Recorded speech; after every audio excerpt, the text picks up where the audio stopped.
Learn about the strides female entrepreneurs of color are making. Be inspired by their story and enlightened by their leadership, insight, and advice. Welcome to She Leads Podcast, Season 5, Episode 9. I'm your host, Nicole Walker, a mother, businesswoman, and leader. Our guest for today is Kierra Turner.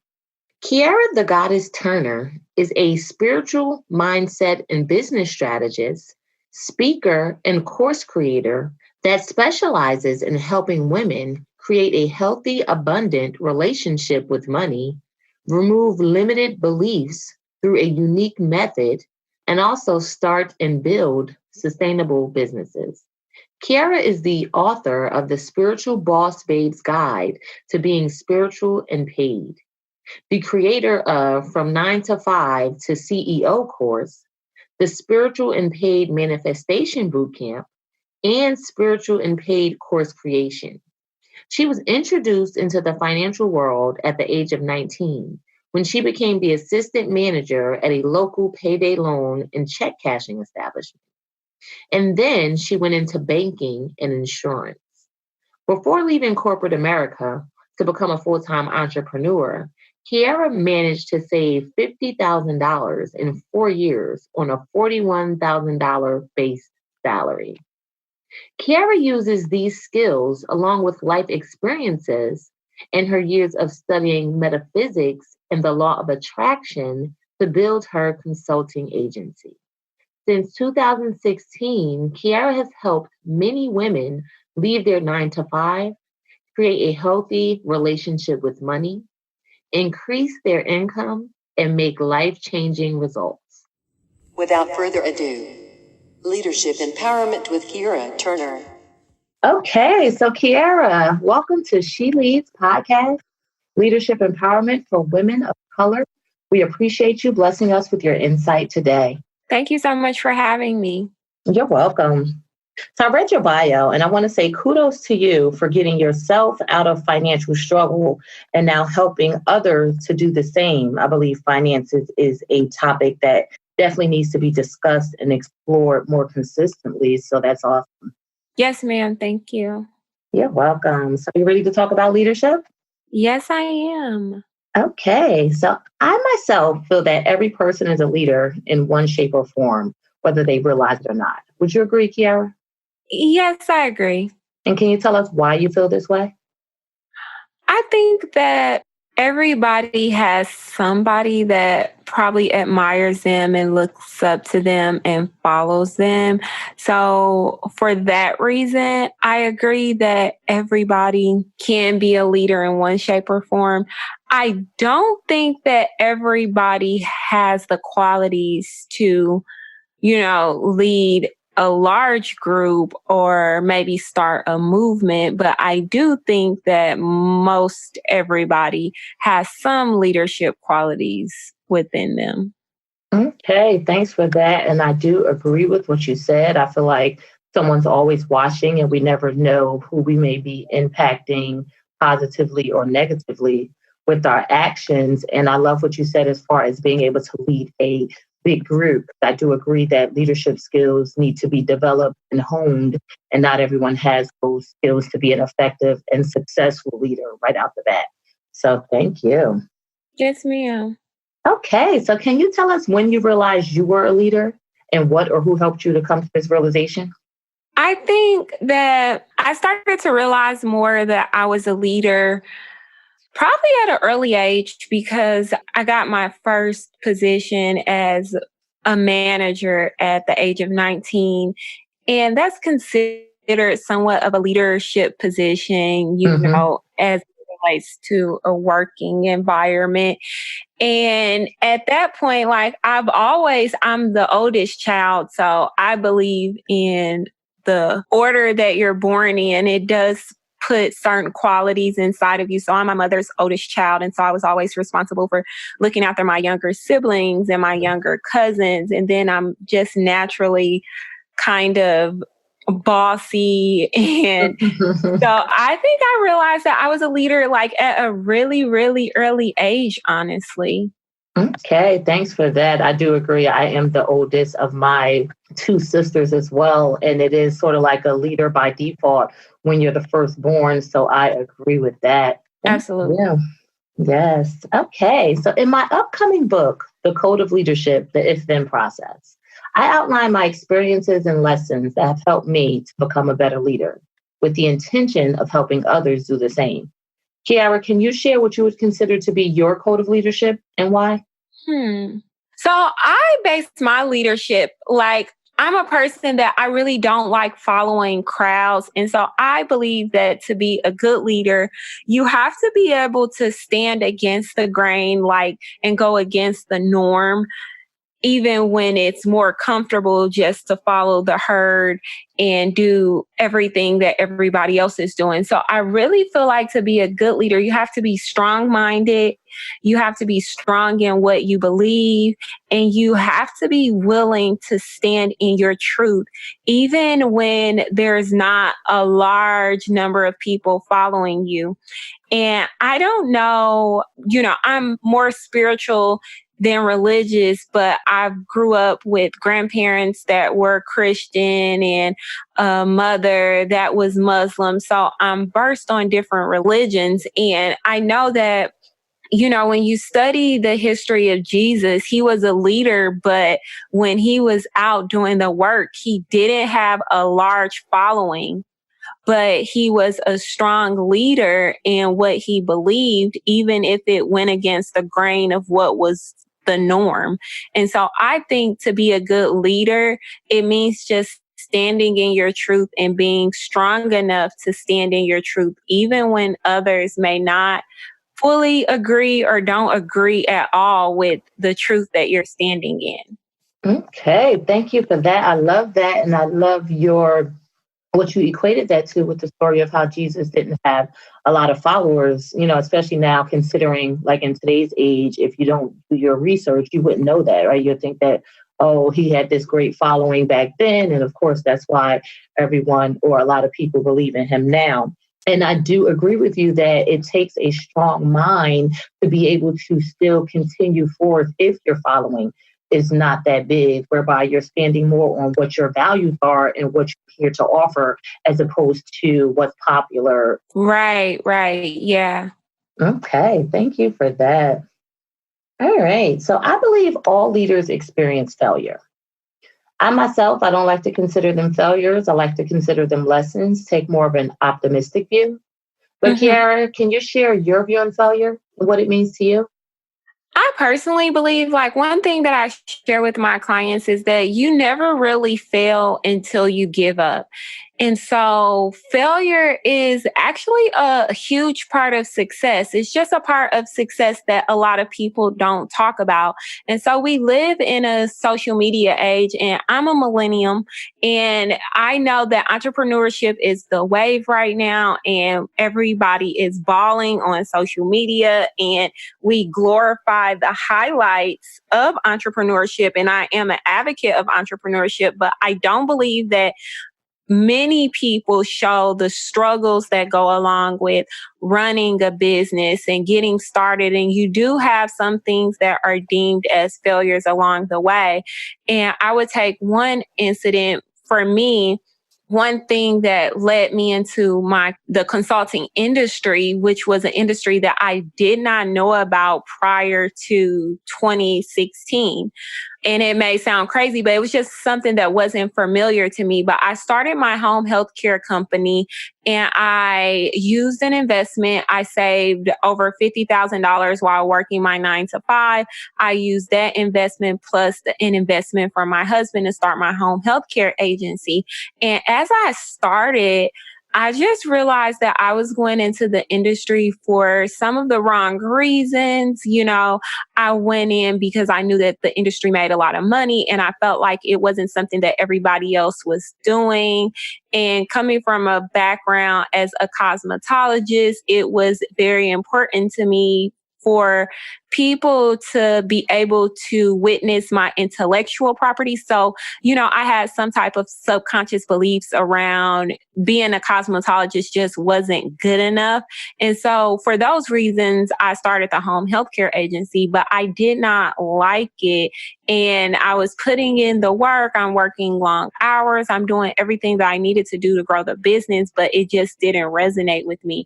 So I literally walked away from that business and started my consultant agency. And for some people, they may have looked at that as a failure. But for me, I believe that nothing happens to us, everything happens for us. Because I started that home healthcare agency, it was the first time that I hired a business coach.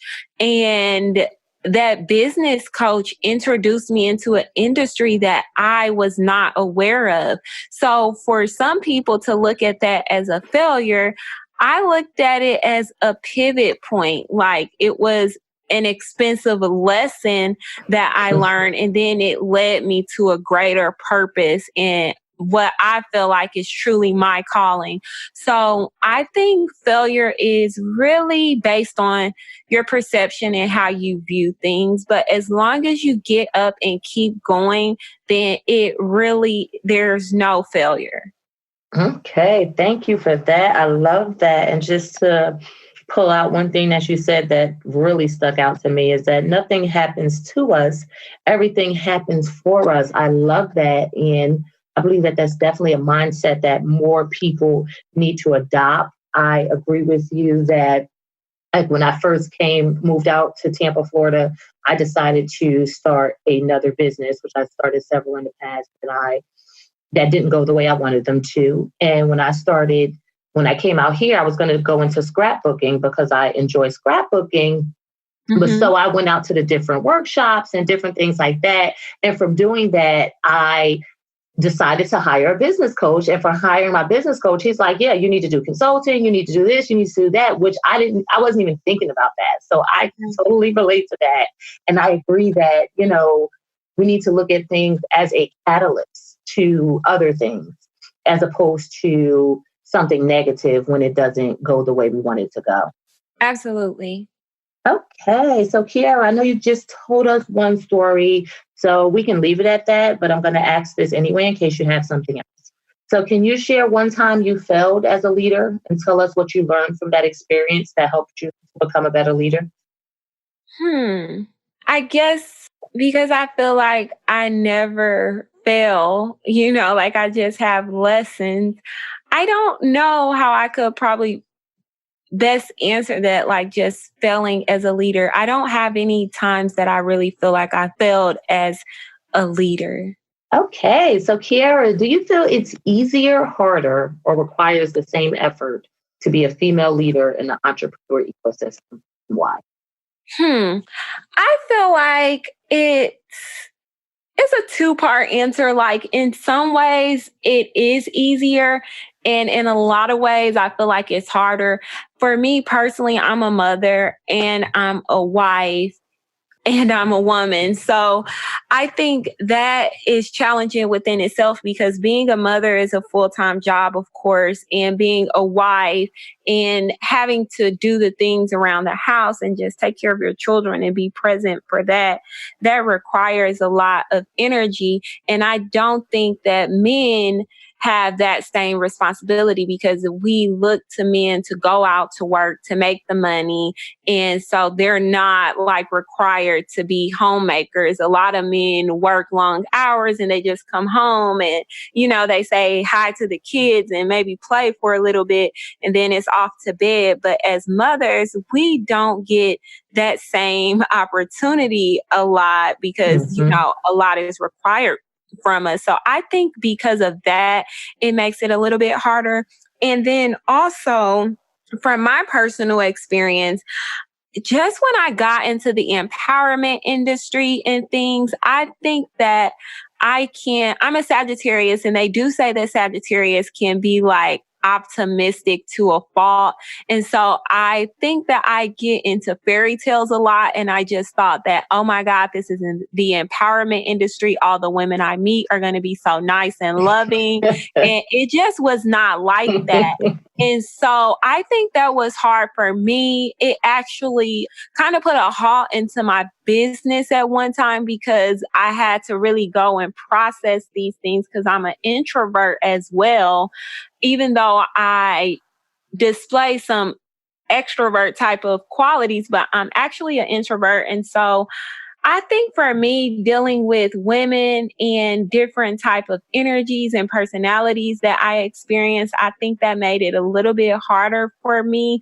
And for me as well, sometimes I feel like men or older women did not take me as seriously because I was a woman and I was younger and I look a lot younger than I am.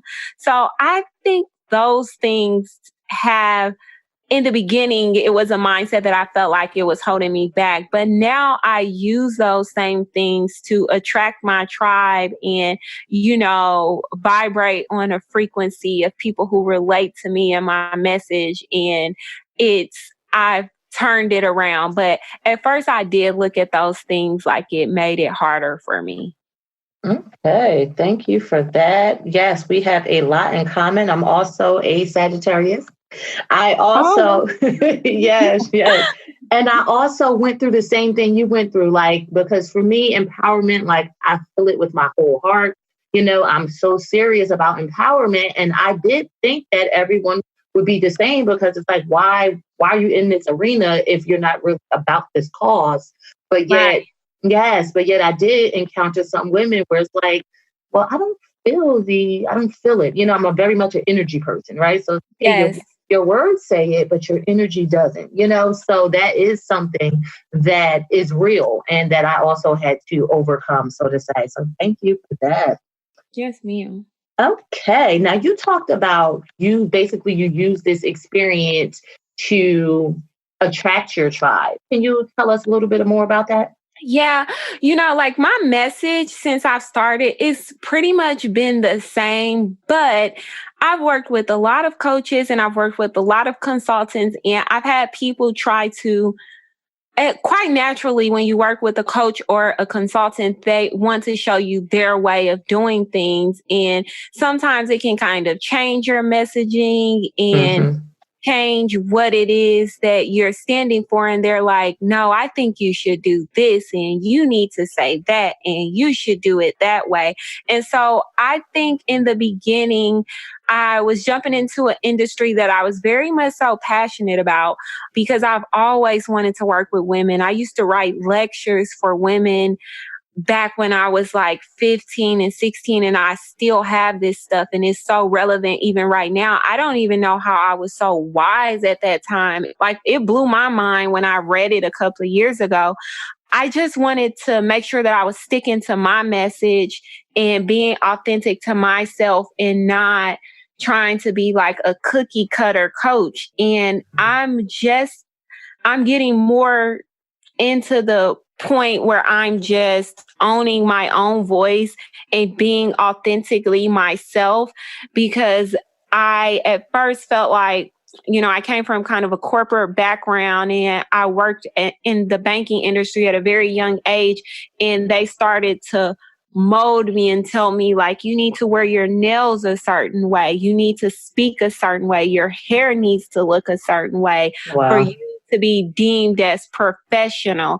And I dealt with racism. Like, I had one manager just flat out say, like, I look too urban because I was wearing braids at the time.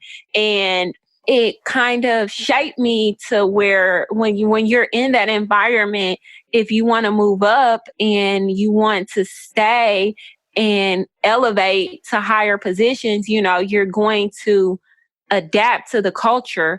And so I started to change the way I presented myself and changed the words that I use. And some of that mindset spilled over into my business when I started. And I felt like for people to do business with me, I'm going to have to look this certain way. I'm going to have to speak this certain way. I can't say these certain things. And then I started to realize that I left one situation. I left an environment because I wanted to do my own thing. And then I'm still living to those same standards and throwing myself into this box. And I need to be authentically me. And amazingly, when I'm posting things on my social media and it's like professional and it's sticking to the script. Some people like it, but when I'm authentically myself and I'm coming out and I may say a few curse words, I'm still polite. I mean, the energy of who I am is still the same, but I'm not fitting like a cookie cutter mold. More people flock to me. So it was just, I feel like the universe, the creator, was showing me that I need to be authentically myself to attract a tribe that needs me to be authentically myself, because we have enough of everything else. We have enough of people that want to be polished all the time and want to be portray this image of perfection all the time. And it just showed me that I need to be authentically myself to attract a tribe that resonates with my message and need what I have to offer. Okay, thank you for that. I love that. And I actually experience the same and sometimes still battle with that. And when I was listening to you, it made me think of like, you are enough, right? And I think a lot of times we don't realize that we are enough. Our flaws, our strengths, our weaknesses, everything that we have makes us enough for, like you said, for the people that believe in us and believe in what we have to offer. Yes, absolutely. Okay, so productivity is a hot topic right now, as it should be. Many people want to know how to do more with less and be efficient. As a successful leader, this is a must. Kierra, do you have any productivity tips to share with our listeners? For me to stay productive, I am a huge fan of just like you tell yourself what to do. I had a business coach a few years ago, and she was like, there's no such thing as time management. It's just management of yourself. You just need to tell yourself what to do. And so for me, I live by my calendar. If I don't put it in my calendar, I feel like I just have free time. And then sometimes I will just waste time, like doing things that's just not productive. So whatever it is that you want to do, especially when you're a new entrepreneur and you're transitioning from the corporate world or just working a 9 to 5 to being your own boss, where you're not having somebody like tell you exactly what you need to do, I say put it in your calendar. If you plan on doing laundry and going over spreadsheets, doing a podcast interview, doing a class, whatever it is, like put it in your schedule and tell yourself what to do. So that is one of my biggest productivity hacks that I use, and it works for me. And for some people, it may not work for, but for me, it's something that I live by. Okay, thank you for that. And I do agree. A calendar is so important. And I like the spin that you put on the word. Just tell yourself what to do. I mean, it's so simple, yet so complex, but it still is simple. Right. Okay. All right. So, Kierra, can you share an experience that blessed your leadership and tell us about the outcome or the takeaway that you learned? An experience that blessed my leadership. I would say, and it's probably going to sound like cliche, I just think that I'm just blessed just in general. I feel like the creator just blessed my entire life. Mm-hmm. So I don't know about just like one situation, but I do believe in synchronicities and God bringing the right people in my life at the right time, the right circumstances happening for things to happen. And so it's not like one event that I can just call on and say, this changed the duration of my life. When I look back over my life from where I come from and the things that I've been through, I would just say that God has been present the entire time. And I don't know. He just put something in me, because some things happen. I know at the beginning of the interview, you said you read my bio, how I transformed my finances from struggle. honestly, I jumped off my mom kicked me out at 17. I never had anybody to teach me about finances. I didn't struggle. Like, I figured it out. I don't know how I did, but I just did. So I just think that God blessed me. And I think that some of it is just not even things that I can take credit for. I can only give credit to the creator. And so I just believe in staying faithful and staying connected and in alignment. And I think that things always work out for me. Even if it seems like it's not working out, I know that in the background, it really is working out for me, whether I can see the bigger picture yet or not. Okay, thank you for that. I like that. And I do agree that our entire lives are a blessing if we can take the time to step back and have that mindset and look at things with that kind of view, right? So that's awesome. And I love how, like, our gifts, right? Our gifts are our gifts. So, like you said, like, I don't know where this came from, but for some reason, I'm able to do that. So, kind of, embracing our gifts and just appreciating them and moving forward in the glory that they provide. So, thank you. Thank you. You're welcome. Okay, so Kierra, can you offer our listeners the best advice you had as a leader or have ever received from a leader and tell us how you've implemented it into your life? The best advice I would give is really learn to love yourself, because to love anybody else, you actually have to love yourself. And I think that is something that is not talked about enough. And I think that all great leaders have to have some type of self-care regimen that they practice, because I've worked with bosses that I wouldn't necessarily call them leaders that just were mean. You can tell that they had an evil spirit, but they were the boss. And some people may consider them the leader over a company or certain projects, but their energy just was not good. And I feel like leaders create other leaders. And to really lead, you have to lead in love. And you cannot love anything more than you love yourself. So I think really getting to know ourselves, going back and healing our inner child, even people who feel like they had a completely perfect childhood. You know, we all have some type of insecurities and things that stem from childhood that sometimes flow over into adulthood. So I think it's very good to journal and have a support system, somebody that you can really talk to, and just love on yourself and fill yourself up with love, because then once you're full of love and you're overflowing, it overflows into others, and then you can impact others' lives. But you can't really be a good leader and neglect yourself. Yes. Oh my goodness. I love this. This is priceless advice that I hope a lot of people really adopt. And I actually know firsthand, right? Because I experienced it where I didn't love myself as much as I should have. And then, like, I have a daughter that's 20. I have a son that's 5, but like with my daughter and growing up with her, like she would ask certain things from me and I'm thinking I'm being the best mom. And then I realized that I couldn't give her what she was asking for because I had never gave it to myself.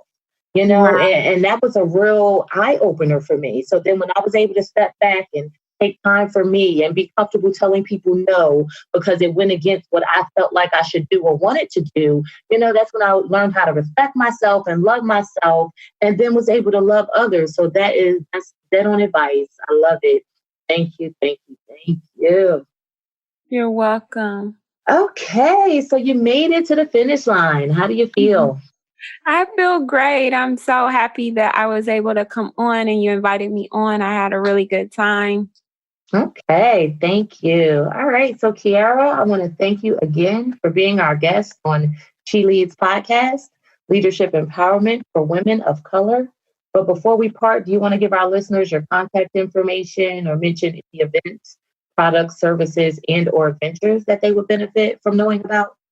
Sure. I am on Instagram and Facebook. Instagram, I'm Kierra The Goddess, Kierra with 2 R's, because I recently discovered that there is another Kierra The Goddess on Instagram, and it kind of blew my mind. But I am Kierra The Goddess, Kierra, on Instagram, and I'm also Kierra The Goddess on Facebook.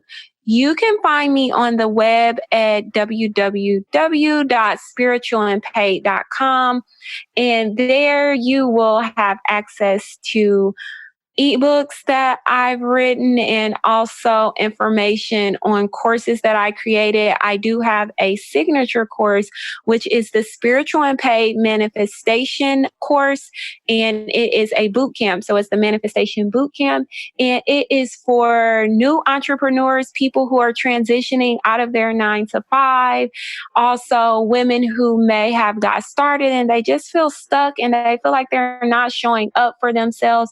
They maybe are ready to rewrite their story with money. They have some type of negative beliefs around earning enough. They maybe have never broken the limit of what they've made. Maybe they made $45,000 in their job and now they're an entrepreneur and the most they ever made was $45,000. So I help you break through those limitations, all lacking limitation mindset, so you can really start showing up for yourself and living your best life. And it's great. You'll be able to see client testimonies. And you could also shoot me a DM on any of my social media platforms where I can schedule you a free discovery session. And we can see if the Manifestation Bootcamp is right for you or my signature course from 9 to 5 to CEO. Okay. Thank you, Kierra. We appreciate your insight today. Thank you so much for having me, Nicole. You're welcome.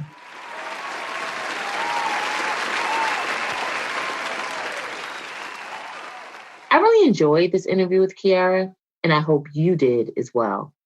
I agree with Kierra's belief that we need to love ourselves first to effectively love others. As Kierra stated, an effective leader leads with love, which must begin with self-love in order to extend to others.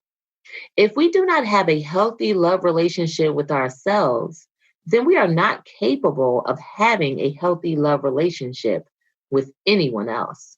Kierra gave great advice for ways we can learn to love ourselves that I not only agree with, I also use in my continual journey of self-love. A quote by Wayne Dreer reads, "If you don't love yourself, nobody will. Not only that, you won't be good at loving anyone else. Loving starts with the self." I admire Kierra's viewpoint on the importance of being comfortable with ourselves, especially when we have to walk the path less traveled. According to Kierra, leaders go against the grain and do not use the norms of society to dictate their paths. As leaders, we must be strong-willed and not waver in search of popularity. Being able to stand for what we believe in differentiates the strong from the weak. It is often said that true leadership can be a lonely yet rewarding journey. A quote by Hugh McLeod reads, "The price of being a sheep is boredom. The price of being a wolf is loneliness.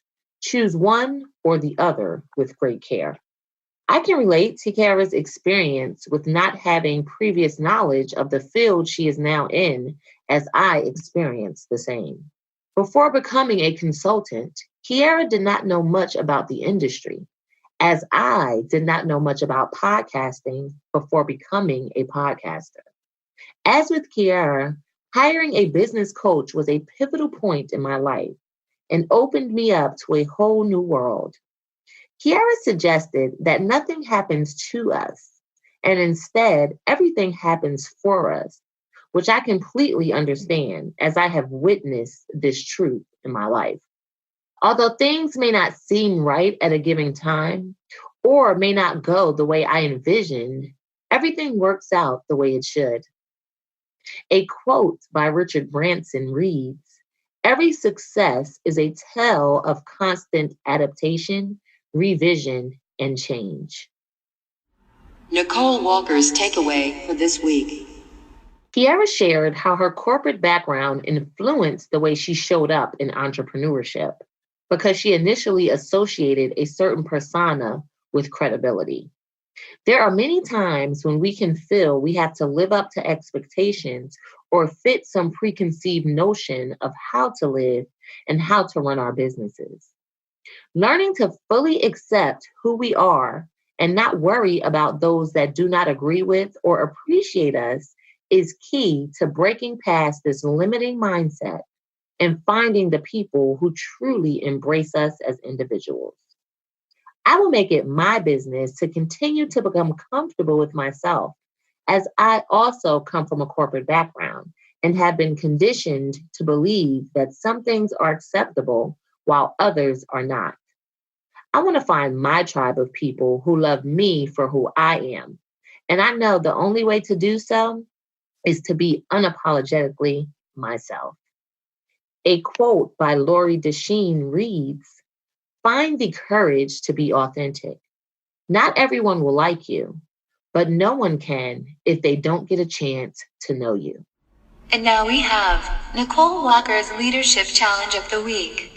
My leadership challenge for you would be to think about the one thing that you can take away from this episode and adopt into your life. I know it's hard to absorb too much information at one time, and it's even harder to try and implement too many changes at once. When I attend a training or listen to podcasts, I aim to walk away with at least one thing that stuck out to me and one way that I can change as a result. I challenge you to do the same. Don't forget to subscribe to She Leads Podcast for first access to future episodes. And also like and share this episode of She Leads Podcast entitled Learn to Love Yourself with Kierra Turner. Thanks. And until next time, be empowered and empower on.